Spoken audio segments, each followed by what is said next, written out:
हक coaching centre में आप सभी बच्चों का एक बार फिर स्वागत है। आज हम लोग दो चर वाले रैखिक समीकरण के अंतर्गत वज्र गुणन विधि पढ़ेंगे। वज्र गुणन विधि के द्वारा किस तरह समीकरण को हल किया जाता है उसके बारे में विस्तार से हम लोग पढ़ेंगे। तो चलिए देखें वज्र गुणन विधि क्या है, जिसको इंग्लिश में क्रॉस मल्टीप्लिकेशन कहते हैं। तो वज्र गुणन विधि के द्वारा कैसे हल किया जाता है इसके बारे में आप लोगों को बच्चों बता रहे हैं। जैसे देखिए, हमने मान लिया कि दो चर वाले रैखिक समीकरण, माना कि दो चर वाले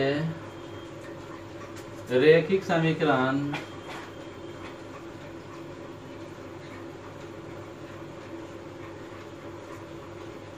माना कि दो चर वाले रैखिक समीकरण a1x plus b1y plus c1 बराबर 0, इसको मैंने समीकरण फर्स्ट बना दिया। तथा दूसरा जो है हमने रैखिक समीकरण जो लिया तो a2x plus b2y plus c2 बराबर 0, इसको मैंने समीकरण सेकंड बना लिया। तो बच्चों यहाँ पर देखिए कि समीकरण फर्स्ट और सेकंड से हम वज्र गुणन विधि द्वारा कैसे हल करेंगे। तो समीकरण फर्स्ट और सेकंड से, समीकरण फर्स्ट एंड सेकंड से यहाँ पर देखिए बच्चों, इसमें एक चर जो है x है और एक चर जो है y है। तो हम ऐसा करता हूँ, एक जो है हमने x ले लिया, दूसरा जो है हमने ले लिया y ले लिया, और जो है इधर हमने 1 ले लिया। इस तरह मैंने ले लिया बच्चों। अब जरा सा ध्यान दीजिएगा, अगर मैं x ले रहा हूँ तो ये आपका जो है x को बंद कर देता हूँ, तो इधर b1y c1 और b2 और c2 है। तो इसे मैं ले रहा हूँ b1 c1 हो गया आपका, यहाँ पर हो गया b2 c2। यहाँ पर देखिए बच्चों, अगर हम y लिखना चाहते हैं, y वाला जो है आपको जो है बंद हो जाएगा। तो a1 और c1 के यहाँ पे लेता हूँ, a1 c1, और यहाँ पर जो है a2 c2 हो गया आपका, a2 c2।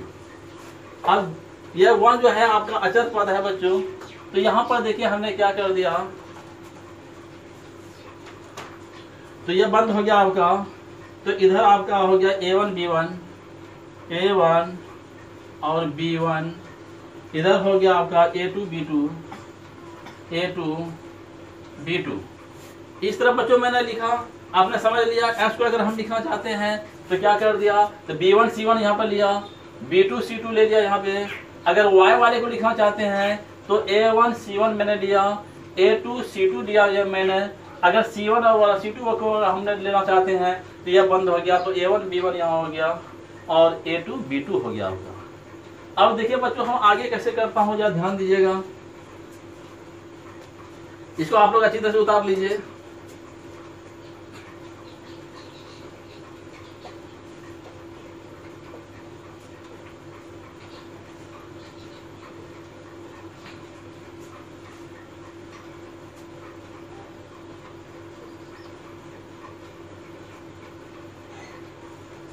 हाँ, तो बच्चों यहाँ पे देखिए, अब हम इसको आगे बढ़ा रहा हूँ। देखिए कैसे बढ़ाता हूँ।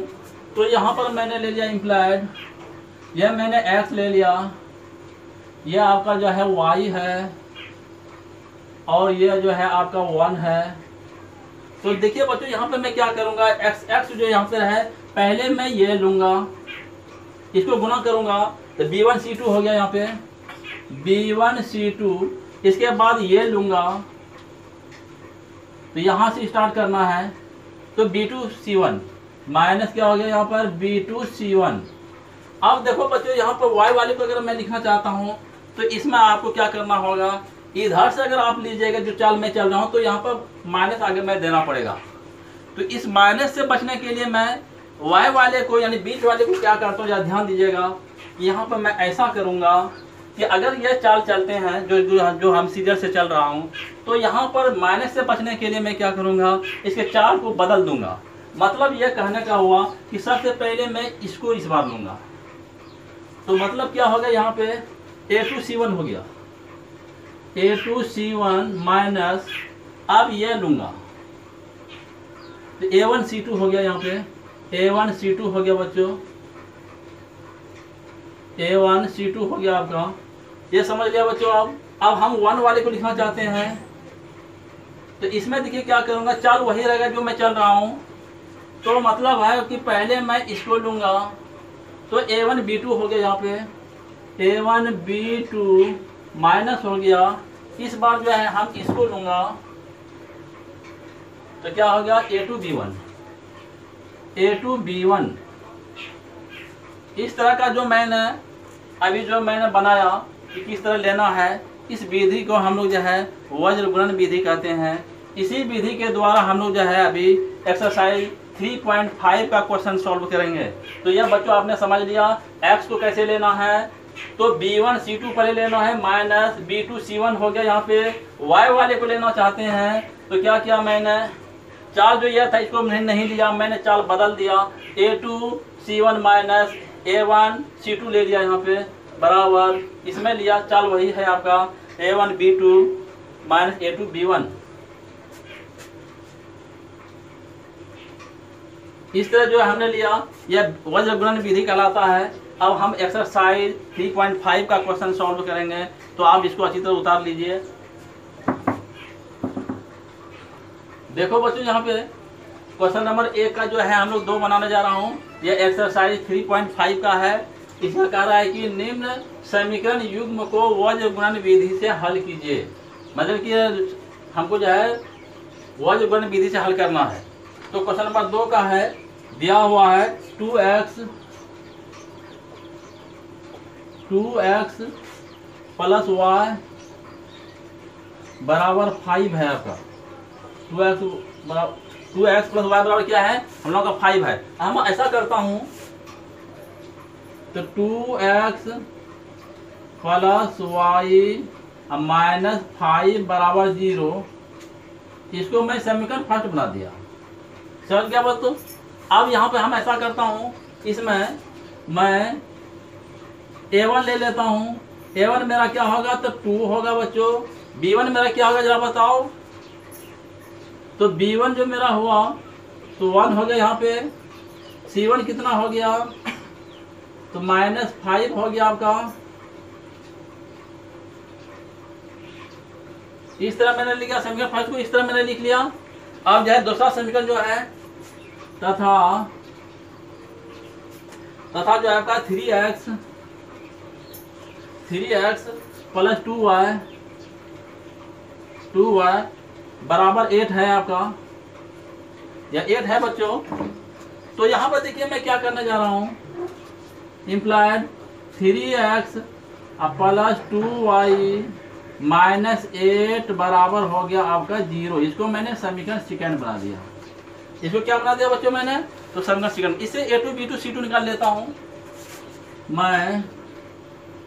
A2 बराबर हो गया 3, B2 जो हो गया आपका तो 2 हो गया, C2 जो हो गया आपका, यह आपका हो गया माइनस 8 हो गया।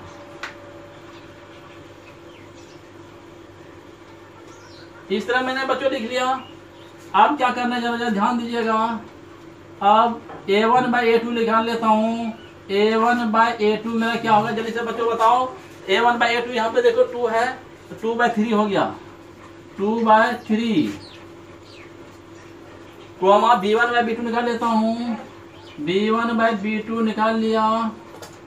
B1 मेरा क्या है बच्चों, ध्यान दीजिएगा। यहाँ पे B1 मेरा 1 है, तो 1/2 हो गया।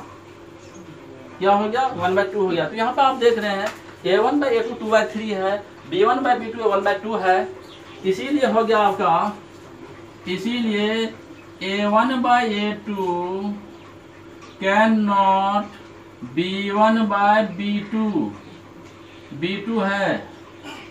क्या हो गया कि A1/A2 कैन नॉट B1/B2 है। अब यहाँ पे चलता है, तो जब a1 बाई a2 के अंदर b1 में b2 है, तब क्या हुआ बच्चों, जरा ध्यान दीजिए, तो समीकरण युग्म का और द्वितीय हल है। अतः समीकरण युग्म का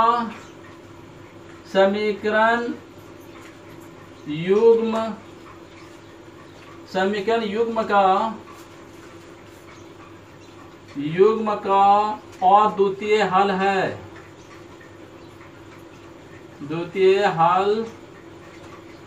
हल है कहने का मतलब हुआ कि इसका हल निकाला जा सकता है। अब समीकरण फर्स्ट एंड सेकंड से को वज्र गुणन विधि से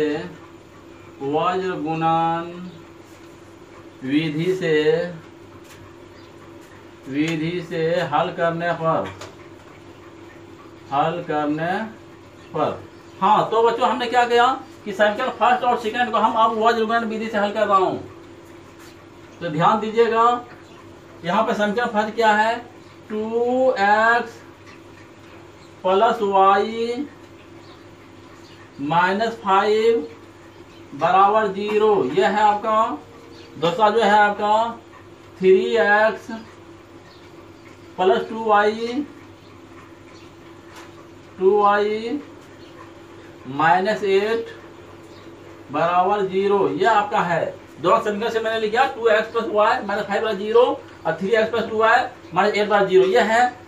अब देखिए मैं क्या करने जा रहा हूँ, ध्यान दीजिएगा, यहाँ x y दो चर है, तो मैंने x ले लिया यहाँ पे ऐसे, इसके बाद यहाँ पे मैंने y ले लिया, इसके बाद यहाँ पर मैंने 1 ले लिया, इस तरह मैंने ले लिया बच्चों।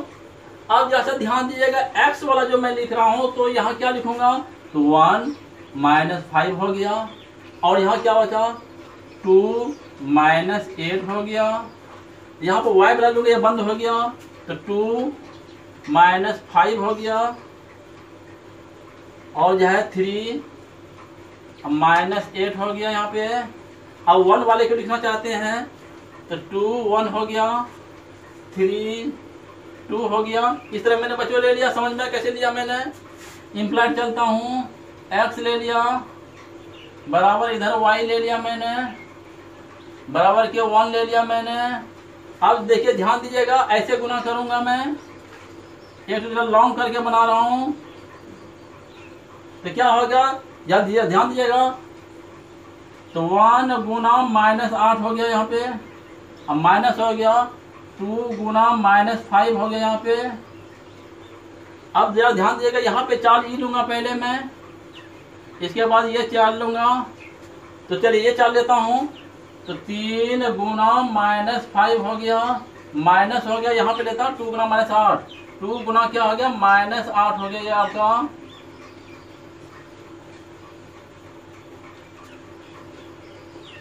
अब बराबर जो है इसका ले रहा हूँ, यहाँ पे ध्यान दीजिएगा, ई गुना करूँगा पहले, इसके बाद ये गुना करूँगा, 2 गुना 2 हो गया, माइनस 3 गुना 1 हो गया, इस तरह ले लिया बच्चों मैंने।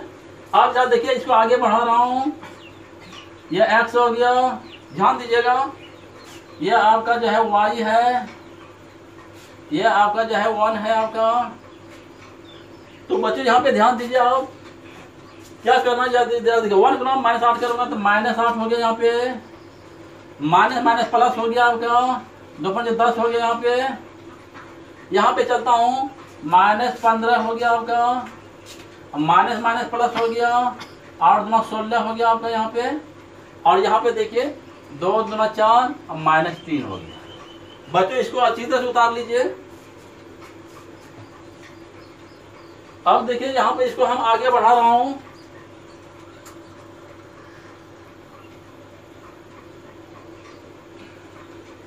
तो बच्चों आप यहाँ पे देखिए हम लोग क्या करने जा रहे हैं, जरा ध्यान दीजिएगा, यहाँ x देखिए माइनस 8 प्लस 10 है, तो इम्प्लाइड यहाँ पर हम लोग आ गए, ये x लिख दिया मैंने, देखिए माइनस 8 है प्लस 10 है, कितना हो गया, तो 2 हो गया, यहाँ पर मैंने 2 लिख दिया, बराबर है यहाँ पे y है, यहाँ पे भी ध्यान दीजिए, 16 में 15 चला गया तो 1 हो गया आपका, बराबर हो गया आपका, यहाँ 1 लिख दिया, 1/1।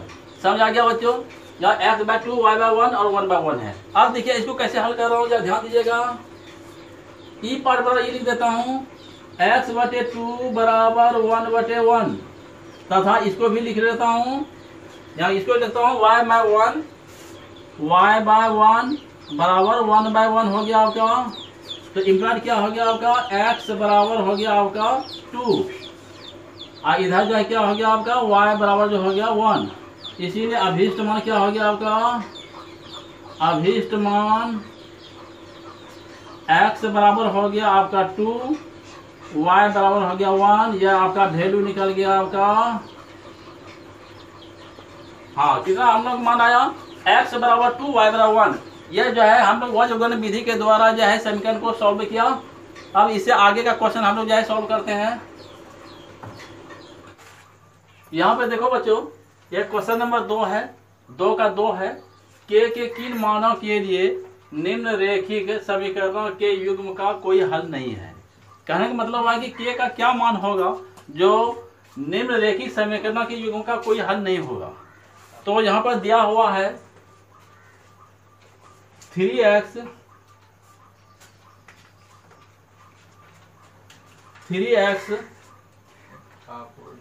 प्लस y बराबर जो है आपका 1 है। तो इम्प्लाइड इसको हम जो है बच्चों यहाँ पे देखो, इसको आगे बढ़ा रहा हूँ तो इस तरह बढ़ाऊंगा 3x प्लस y माइनस 1 बराबर आपका 0 हो गया। मैं यहाँ पर बच्चों यहाँ पर ध्यान दीजिएगा, a1 b1 c1 निकालूंगा। तो a1 जो आपका हो गया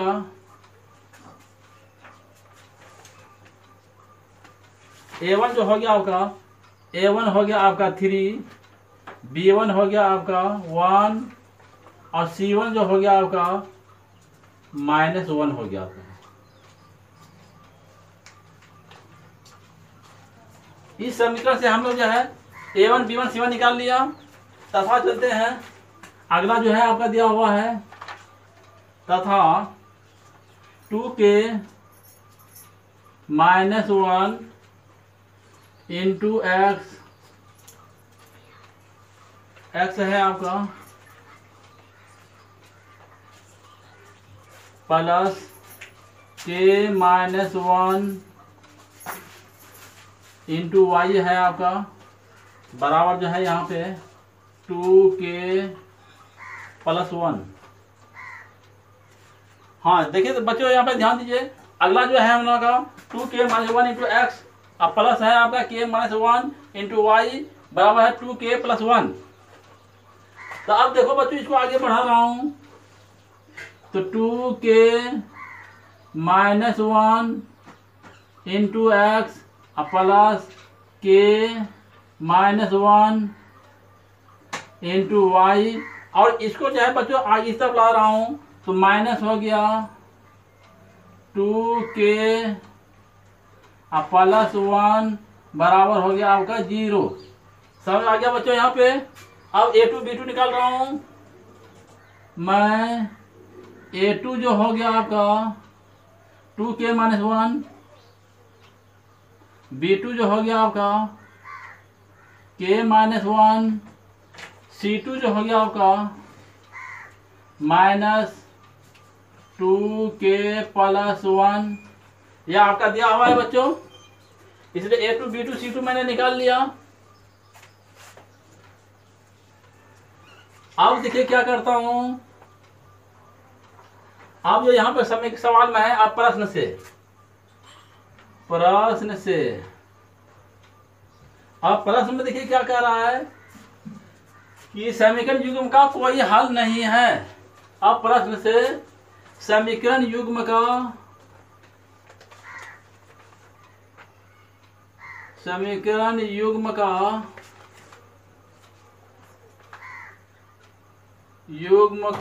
कोई हल नहीं है, कोई हल नहीं है। तो बच्चों ध्यान दीजिए, जब समीकरण युग्म का कोई हल नहीं होता तो क्या कंडीशन आता है, a1/a2 बराबर B1/B2। अब कैनड जो होता है वह C1/C2 होता है, यह आपने पहले ही पढ़ चुका है। तो चलते हैं अब आगे जा, ध्यान दीजिए। A1 यहाँ पर देखिए आपका 3 है, तो यहाँ पर मैं 3 लगा दिया, बटे A2 यहाँ पे जा ध्यान दीजिएगा 2k-1 है, 2k-1। अब बराबर यहाँ पे है B1, जरा ध्यान दीजिएगा B1 आपका क्या है, तो B1 हमारा 1 है, यहाँ पे देख लीजिए, तो 1 हो गया आपका, बटे B2 यहाँ पे देखिए बच्चों, तो k-1 है यहाँ पे, k-1 बराबर, अब कैनड इक्वल टू यह हो गया आपका C1 यहाँ पे देखिए -1 है, अब बटे C2 यहाँ पे देखिए -2k अब +1 है आपका। ऐसे हो गया बच्चों, यहाँ पे ध्यान दीजिएगा। तो ये हमने कटा दिया इसको, ये आपका चला गया, तो इम्प्लाइड चलता हूँ 3/2k-1 बराबर जो मैंने लिखा। अब यहाँ पे देखिए मैं कैसे लिख रहा हूँ, तो 1/k-1 यह मैंने लिखा। अब इसको आगे बढ़ा रहा हूँ, तो इसे गुणा कर दिया, तो 3k-3 हो गया, बराबर हो गया, इधर से गुणा करूंगा तो 2k-1, यहाँ पे देख लिया बच्चों। यहाँ पर अब आगे चलता हूँ, तो 3k हो गया, ये इधर आ गया, -2k हो गया, बराबर हो गया -1, और ये उधर चला गया तो +3 हो गया। इम्प्लाइड क्या हो गया आपका, 3k में 2k चला गया, कितना हुआ बच्चों, तो k हो गया, k बराबर जो हो गया आपका 2 हो गया, k का वैल्यू क्या आ गया, तो 2 आ गया।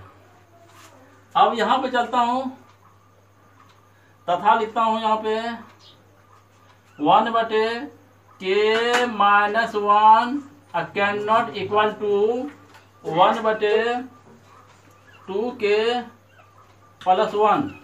देख लिया बच्चों, इसके बराबर यहाँ पे लिखा हूँ मैं, तो क्या खेती गुणनफल कर रहा हूँ, तो k-1 can not equal to, इधर से गुना हो गया 2k+1, इम्प्लाइड जो हो गया आपका, तो k ये इधर आ गया -2k can not equal to 1 हो गया, अब +1 हो गया इधर, तो इम्प्लाइड क्या हो गया, तो 2k में k चला गया, कितना बचा हुआ, -k हो गया आपका, -k cannot equal to आपका हो जाएगा 2 हो गया, इम्प्लाइड क्या हो गया, तो k cannot equal to -2।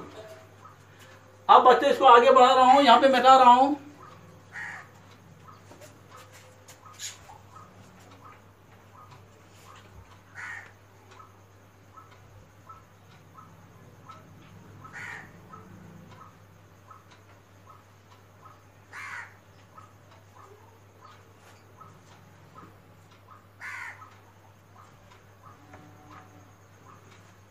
हाँ ध्यान दीजिएगा बच्चों यहाँ पे कि अतः समीकरण युग्म का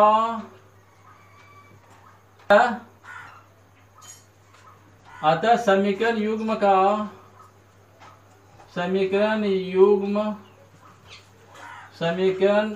युग्म का कोई हल नहीं होगा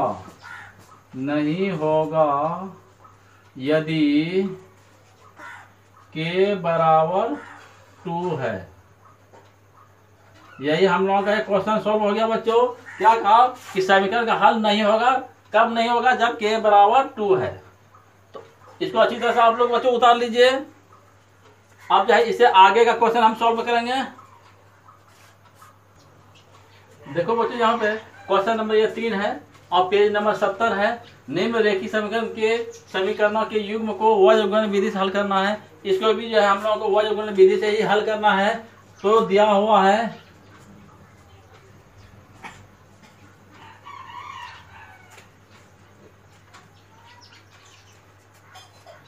8x है आपका प्लस 5y बराबर जो है आपका 9 है। समझ आ गया बच्चों। पहला जो समीकरण दिया हुआ है आपका 8x प्लस 5y बराबर 9 है। इसको मैं ऐसा कर देता हूँ 8x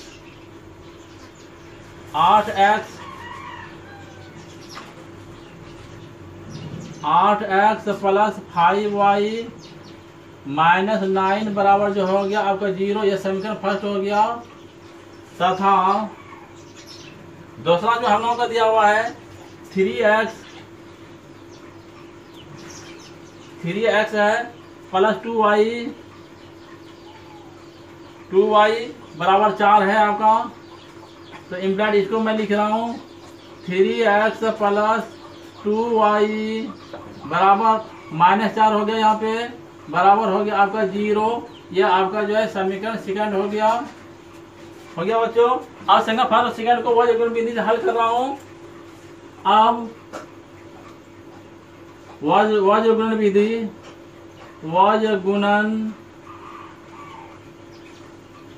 विधि से हल करने पर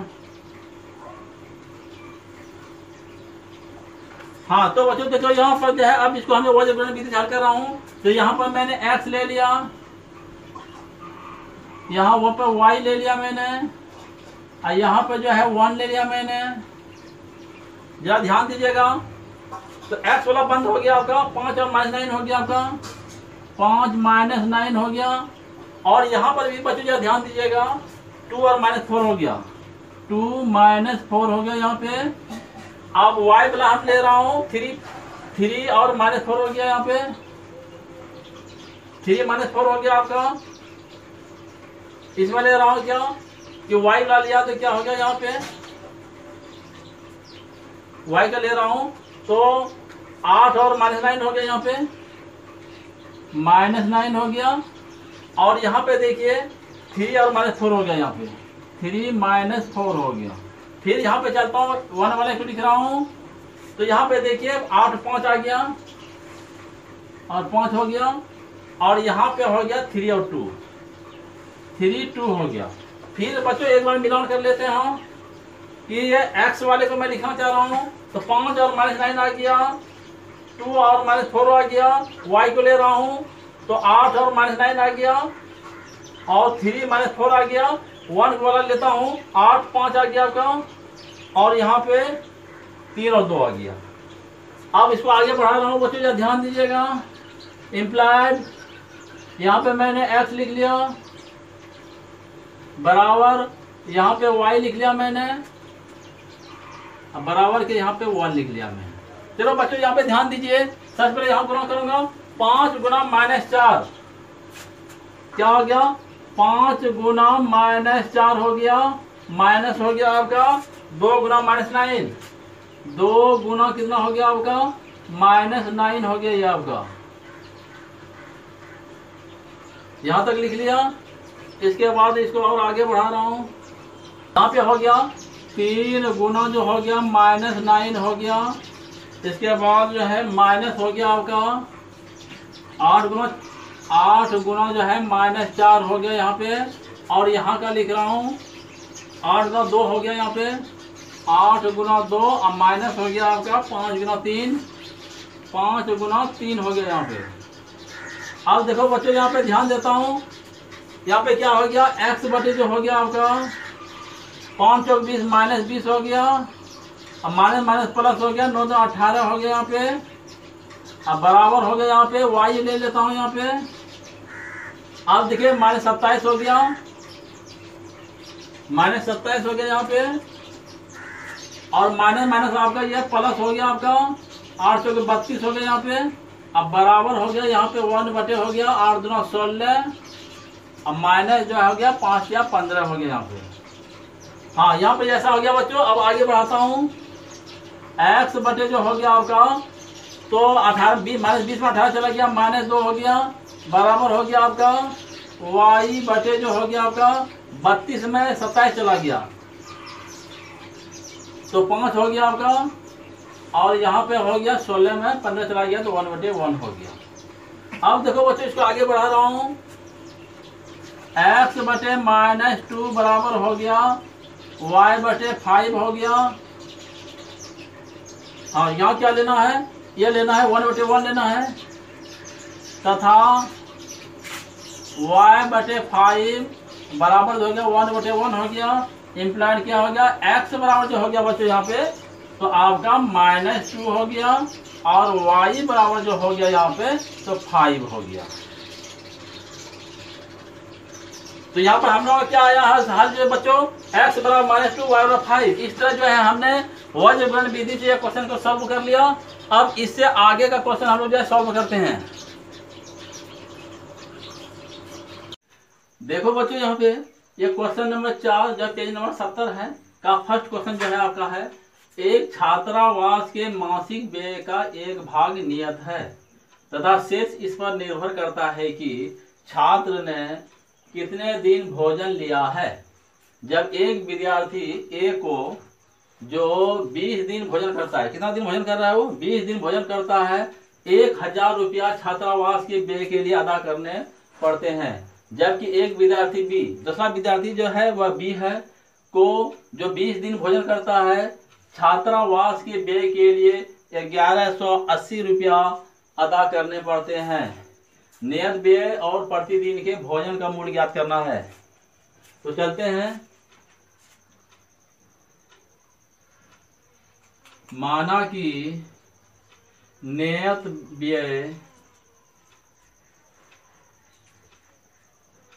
व्यय बराबर जो है x रुपया है, x रुपया तथा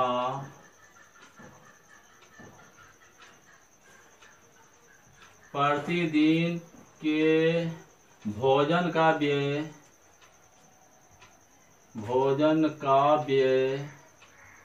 बराबर y रुपया है। समझ गया बच्चों? मैंने मान लिया कि नियत व्यय जो है वह x रुपया है और प्रतिदिन व्यय जो भोजन का व्यय जो क्या है वह y रुपया है। तो यहाँ पर देखिए विद्यार्थी ए जो है प्रश्न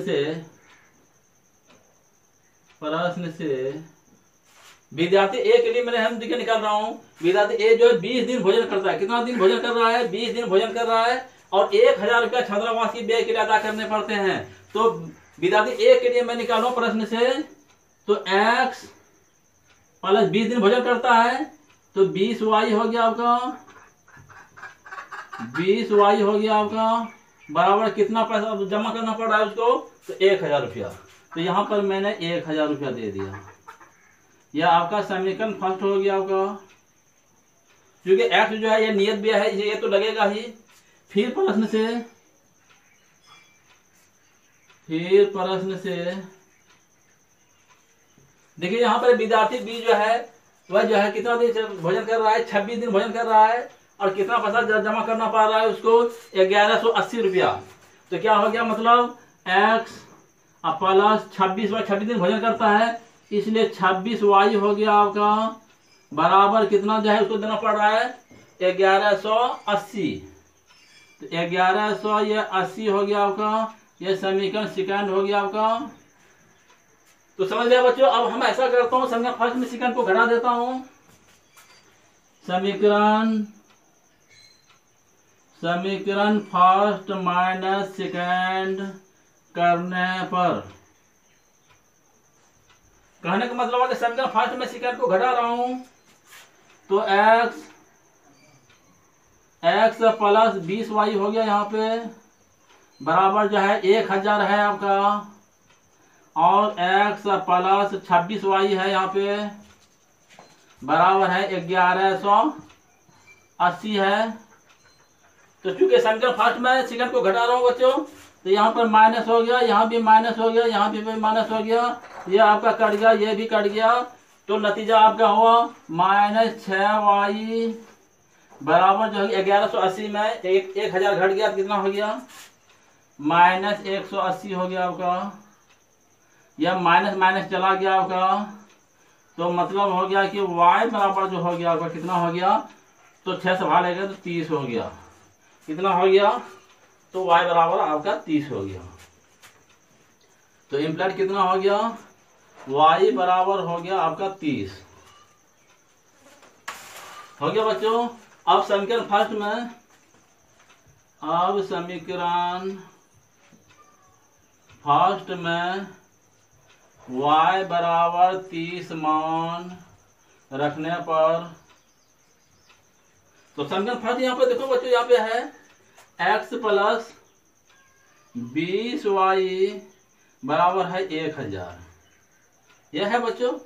अब ऐसा करता हूँ, x y का वैल्यू यहाँ लगा रहा हूँ, तो x प्लस 20 अब गुना जो है यहाँ पे 30 हो गया, बराबर हो गया आपका 1000 हो गया।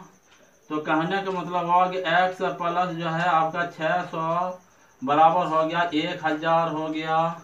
तो इम्प्लाइड x बराबर जो हुआ आपका 1000 में घट गया 600, तो मतलब हो गया आपका 400। ये आपका x बराबर जो हो गया आपका ये 400 हो गया, 400 ये रुपया हो गया, ये आपका रुपया है। तो यहाँ पर देखो बच्चों, x मैंने नियत व्यय माना था, इसीलिए नियत व्यय मतलब x बराबर जो हो गया आपका नियत व्यय कितना हो गया 400 रुपया, 400 रुपया हो गया। तथा प्रतिदिन के भोजन का व्यय मतलब y जो हुआ आपका यह हो गया 30 रुपया, 30 रुपया यह हो गया। तो इस तरह हम लोग जो निकाल लिया बच्चों, क्या निकाला कि नियत व्यय जो x बराबर जो 400 हुआ, तो प्रतिदिन के भोजन का व्यय कितना हो गया, तो वह 30 रुपया हुआ, यानी नियत व्यय आपका कितना होगा 400 रुपया लगा। इस तरह ये मैं क्वेश्चन सॉल्व कर लिया बच्चों, इसको अच्छी तरह से उतार लीजिए। अब हम लोग जो है अगला क्वेश्चन सॉल्व करते हैं। देखो बच्चों, यहाँ पे ये क्वेश्चन नंबर 4 है और 4 पेज नंबर 70 है। क्वेश्चन नंबर 4 का यह दूसरा क्वेश्चन चल रहा है हम लोगों का। एक भिन्न, इसमें क्या कह रहा है, एक भिन्न 1/3 हो जाती है जब उसके अंश से 1 घटाया जाता है, और वह 1/4 हो जाती है जब हर में 8 जोड़ दिया जाता है, वह भिन्न ज्ञात कीजिए। यहाँ हम लोगों को भिन्न ज्ञात करना है। तो बच्चों ये क्वेश्चन जो है आपका बहुत इंपॉर्टेंट है, इसको अच्छी तरह से आप लोग सीखिए, समझिए, देखिए कैसे बना रहा हूं। तो माना कि भिन्न बराबर x/y है।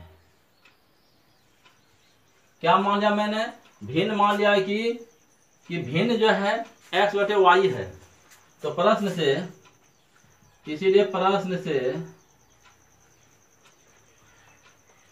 में देखो बच्चों क्या कह रहा है, एक भिन्न 1/3 हो जाती है। कब होता है, जरा ध्यान दीजिएगा, यह भिन्न मेरा जो है x/y है आपका, यह कब 1/3 हो जाती है, जरा ध्यान दीजिएगा।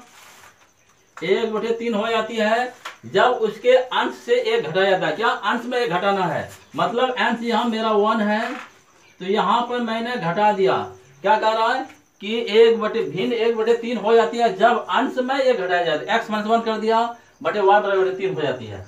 तो इसको जो है हम तिरछेदी गुणनफल कर रहा हूँ, तो 3x - 3 हो गया बराबर हो गया आपका y इम्प्लाइड 3x -y बराबर क्या हो गया बच्चों, इस इधर चला गया तो 3 हो गया। समीकरण आपका फर्स्ट हो गया, इसको मैंने समीकरण फर्स्ट बना दिया। फिर प्रश्न से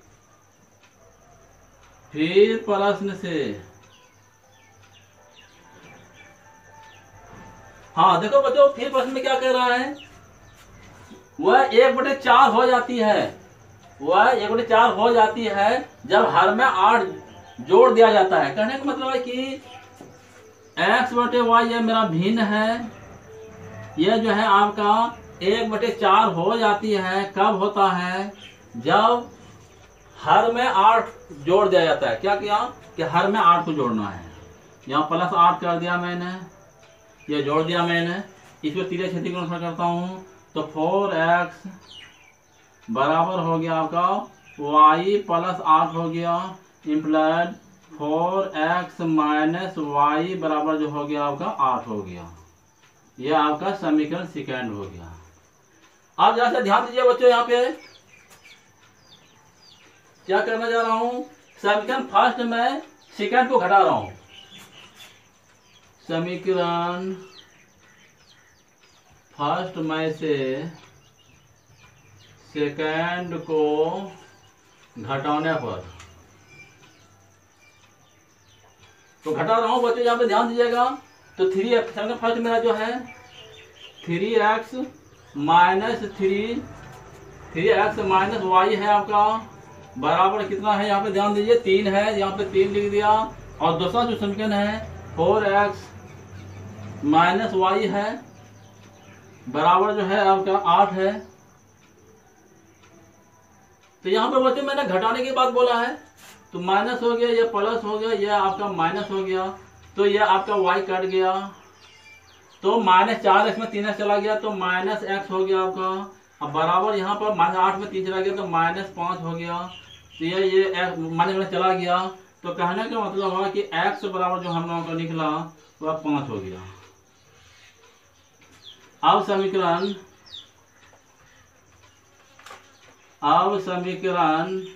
फर्स्ट में x बराबर 5 मान रखने पर, तो देखो बच्चों यहाँ पे समीकरण फर्स्ट जो मेरा है यहाँ पे, तो 3x माइनस y बराबर जो है हम लोगों का 3 है, यहाँ पे 3 दे दिया। अब देखो बच्चों यहाँ पे क्या करता हूँ, 3 गुना x का जो मान जो निकला है मेरा 5 निकला है, तो 3 गुना 5 माइनस वाई बराबर जो हो गया आपका 3 हो गया, इंप्लाइड 15 माइनस वाई बराबर जो हो गया आपका 3 हो गया। तो कहने का मतलब हो गया कि 15 घटाओ, यह 3 इधर ला लिया और y को इधर ले चला गया, मतलब 12 बराबर जो हुआ आपका y हो गया। मतलब हुआ कि y बराबर जो आपका मान आया यह 12 आया। समझ आ गया बच्चों? इसीलिए भिन्न मेरा क्या निकला, इसीलिए भिन्न बराबर जो है आपका x बटे वाई है। तो x का जो है मान यहाँ 5 आया है, तो 5 बटे यह 12 है। देखो बच्चों समझ गया आपने कि यह भिन्न जो है x का वैल्यू x से 5 आया है, y का वैल्यू 5 है, भिन्न मेरा जो क्या है x बटे y है, इसलिए 12 बटे 5 हो गया। इस तरह यह क्वेश्चन मैंने सॉल्व कर लिया, इसको नोट कर लीजिए, इससे आगे का क्वेश्चन सॉल्व करते हैं। देखो बच्चे यहाँ पे ये क्वेश्चन नंबर 4 है, और 4 का जो है हम लोगों का ये क्वेश्चन नंबर 4 का जो है 5वां नंबर है। क्वेश्चन नंबर 4 का ये 5वां है। एक आयत का क्षेत्रफल, देखिए क्वेश्चन समझिए पहले, एक आयत का क्षेत्रफल 9 वर्ग इकाई कम हो जाता है यदि उसकी लंबाई 5 इकाई कम कर दी जाती है और चौड़ाई जो है 3 इकाई बढ़ा दी जाती है। यदि हम लंबाई को 3 इकाई और चौड़ाई को 2 इकाई बढ़ा दें तो क्षेत्रफल 67 वर्ग इकाई बढ़ जाती है। तो आयत की विमाएं ज्ञात कीजिए, यानी आयत की जो है लंबाई और चौड़ाई हम लोगों को ज्ञात करना है। तो माना कि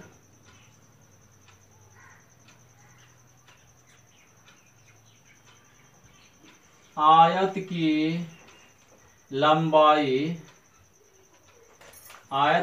बराबर जो है हमने x इकाई माना, x इकाई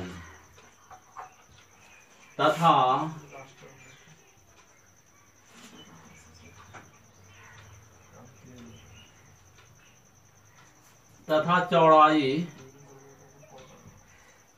बराबर y इकाई है। समझ गया बच्चों? मैंने मान लिया कि आयत की लंबाई जो x इकाई और चौड़ाई जो है y इकाई है, इसीलिए आयत का क्षेत्रफल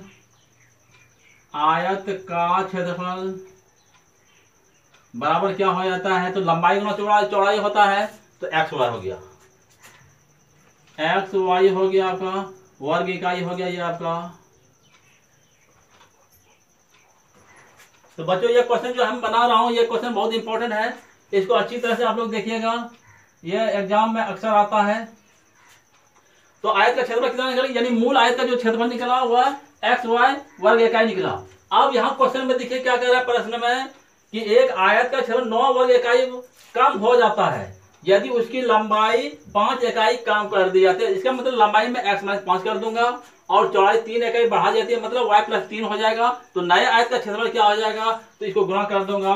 तो प्रश्न के प्रथम शर्त से, प्रश्न के प्रथम शर्त से देखिए यहाँ क्या क्या कहा रहा है, एक आयत का क्षेत्रफल 9 वर्ग इकाई जो है ना कम हो जाता है। मतलब हो गया कि एक्स वाई जो मूल जो है आयत का क्षेत्रफल है, ये एक्स वाई है, इसके क्षेत्रफल में 9 वर्ग इकाई कम कर देता हूं, मतलब 9 कम कर दिया। तो नया आयत का जो क्षेत्रफल होगा, तो लंबाई में 5 इकाई कम कर दिया, तो एक्स माइनस 5 हो गया। और चौड़ाई में भी देखिए यहाँ पे ध्यान दीजिए, और चौड़ाई 3 इकाई बढ़ा दी जाती है, तो मतलब हो गया y प्लस 3 हो गया। यह मैंने समीकरण बना लिया कि नए मूल आयत के क्षेत्रफल में 9 इकाई कम हो जाता है, तो एक्स वाई माइनस 9 हो गया। और नए आयत का क्षेत्रफल जो इधर हो गया लंबाई x plus 5 into y plus 3 हो गया। तो इसको गुणा करते हैं, तो एक्स वाई बराबर माइनस 9 बराबर हो गया आपका, यहाँ गुणा कर रहा हूं, एक्स वाई हो गया आपका प्लस 3x हो गया माइनस 5y हो गया। अब माइनस प्लस क्या हो गया बच्चों, तो माइनस हो गया 15 हो गया। इसको मैं तोड़ दिया, ये एक्स वाई और एक्स वाई आपका चला गया, तो मतलब हो गया कि माइनस 9 हो गया, और यह जो है 15 जो है माइनस, ये प्लस 15 हो गया आपका, बराबर जो हो गया आपका इधर, तो 3x माइनस 5y ये हो गया आपका। तो कहने का मतलब हो गया क्या कि 15 में 9 हो गया, 6 हो गया, 6 बराबर हो गया आपका 3x माइनस 5y हो गया। तो इम्प्लाइड क्या हो गया बच्चों, 3x माइनस 5y बराबर आपका 6 हो गया। इसको मैंने समीकरण फर्स्ट बना दिया। इसको क्या बना दिया बच्चों, मैंने समीकरण फर्स्ट बना दिया। अब देखिए इधर आगे चलता हूं, तो यहां पे ध्यान दीजिए, अब आगे क्या कर रहा है, फिर प्रश्न के द्वितीय शर्त से, या फिर प्रश्न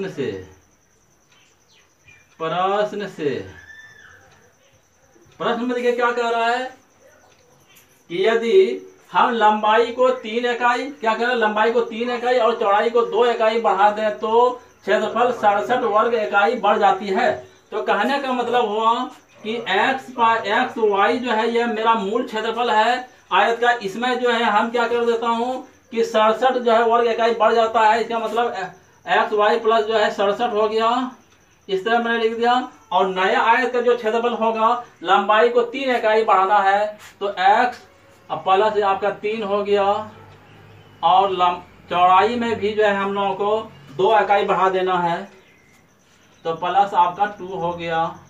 तो इस तरह समझ लिया बच्चों। यहाँ पे समीकरण कैसे लिया मैंने कि मूल जो आयत का क्षेत्रफल है वह 67 इकाई वर्ग इकाई बढ़ जाता है, तो एक्स वाई प्लस 67 कर दिया, और यहाँ एक्स प्लस 3 और वाई प्लस 3 2 ले लिया, लंबाई चौड़ाई नया आयत का क्षेत्रफल निकला।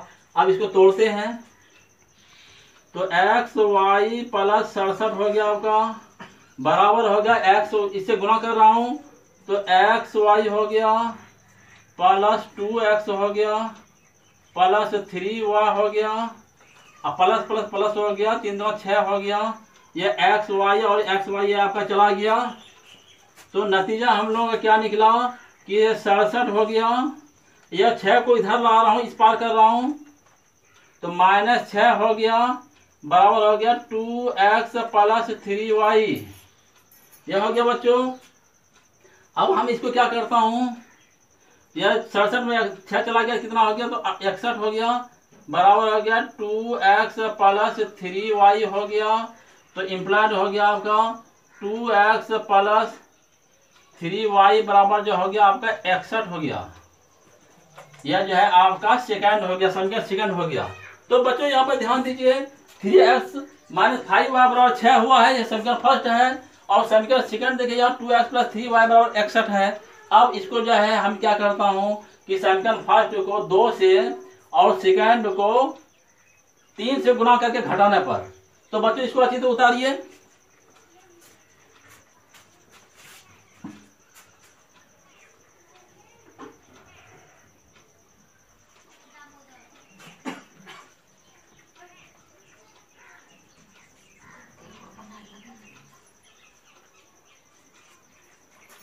तो देखो बच्चों यहाँ पे मैं क्या कर रहा हूँ, जरा ध्यान दीजिएगा।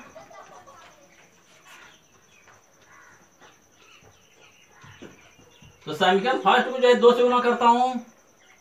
समीकरण फर्स्ट गुना जो है मैं 2 कर दिया, घटाओ सेकंड गुना क्या कर दिया 3 करने पर।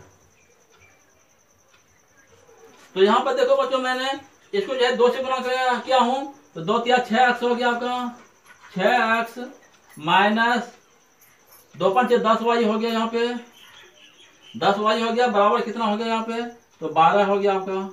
यहाँ पे भी चलिए 3 दूना 6x हो गया आपका, 6x अब प्लस जो है कितना हो गया, तो 3 तिया 9y हो गया, 9y हो गया आपका। इसे 3 से गुना किया हूँ तो 3 हो गया, 3 छः काटा 183 हो गया आपका। इसको घटा रहा हूँ, फिर एक बार देखा 2 तिया 6x हो गया माइनस 10y हो गया, बराबर 12 हो गया। यहाँ पे इसको गुना किया 3 दूना 6x और प्लस 3 तिया 9y हो गया आपका, बराबर 183 हो गया। घटा रहा हूँ, यहाँ माइनस हो गया, यहाँ माइनस हो गया, यहाँ भी माइनस हो गया आपका। तो देखो बच्चों अब हम क्या करने जा रहा हूँ, ये आपका कट गया आपका, तो ध्यान दीजिएगा माइनस 10y है और माइनस 9y कितना हो गया, माइनस 19y हो गया, बराबर जो हो गया 183 में 12 घटाना है, तो माइनस हो गया, 3 में 2 हो गया, 1 हो गया, और 8 में 1 गया तो 7 हो गया, 171 हो गया। ये माइनस माइनस आपका चला गया। इसको यहाँ पे लिख देता हूँ, समीकरण सेकंड जो है आपका है तो 3x माइनस 5y बराबर जो है 6 है। ये आपका समीकरण सेकंड है, आपका फर्स्ट है। हाँ देखिए बच्चों यहाँ पे अब हम क्या करने जा रहा हूँ, तो इम्प्लाइड y बराबर जो होगा 171 को 19 से भाग लगा दिया, 19 नवा 1 तिरयाल से होता है, बराबर के आपका 9 हो गया, यानी y बराबर जो आपका हुआ वह 9 हो गया। y का कितना मान आया आपका, तो 9 आ गया। इसको मिटा रहा हूँ बच्चों, जरा ध्यान दीजिएगा इधर।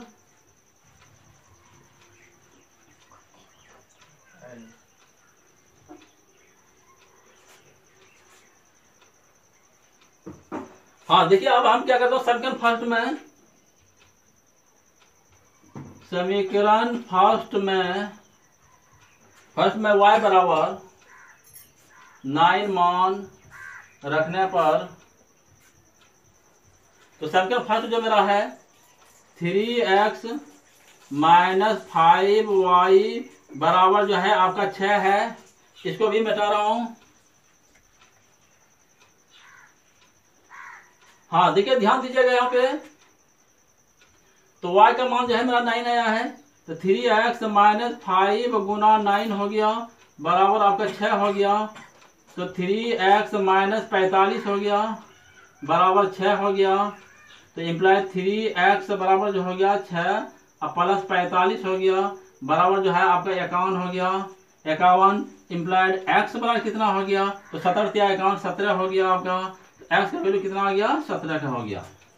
इसीलिए आयत की लंबाई मतलब x जो मैंने माना था वह 17 इकाई है, 17 इकाई तथा चौड़ाई, यानी y माने थे, y जो मेरा कितना निकला 9 इकाई। इस तरह मैंने जो है यह क्वेश्चन सॉल्व कर लिया। तो बच्चों यह क्वेश्चन आपका बहुत इंपॉर्टेंट था, यानी आयत की लंबाई x 17 इकाई निकला और y बराबर जो है यानी आयत की चौड़ाई जो y बराबर जो है 9 इकाई निकला। तो बच्चों इस तरह जो है क्वेश्चन नंबर जो 4 का 5 सॉल्व हो गया। हाँ आज जो है हम लोग जो है एक्सरसाइज 3.5 का जो है टोटल क्वेश्चन सॉल्व कर लिए। इसके बाद जो है अगला क्लास में हम लोग फिर मिलेंगे।